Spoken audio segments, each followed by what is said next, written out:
Hi, my name is Meg Robinson. I'm a therapist in Providence, Rhode Island. I see primarily young adults in my practice, both at Johnson & Wales University and in my private practice. I enjoy that work a great deal because I was a faculty member for many years in higher ed and went back to get my clinical social work degree to enable me to work on a more interpersonal basis with young adults. Often getting to college is a very stressful experience, and so issues of self-esteem come up often. Anxiety is very high for students in a very competitive higher ed environment. These can sometimes relate to family situations that they've left at home.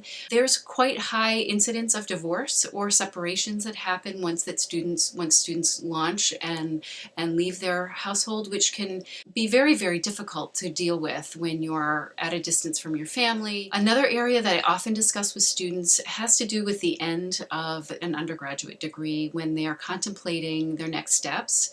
They're facing the challenges of perhaps having incurred a lot of debt and being worried about getting a job that will help them repay those loans.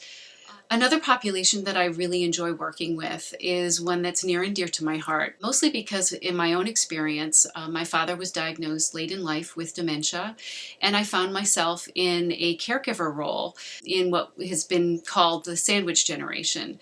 So I had young children, and I had the needs of my father and my mother to consider in conjunction with my work life.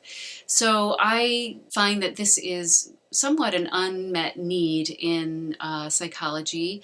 There are particular challenges to being an adult and facing the role transitions that you go through as you find yourself in a position to give care to your parents, and the transition from receiving the care from your parents to giving care to your parents and children can be particularly daunting and cause a lot of emotional distress. Reaching out for help as a young adult, or at any stage actually, can be a pretty intimidating experience.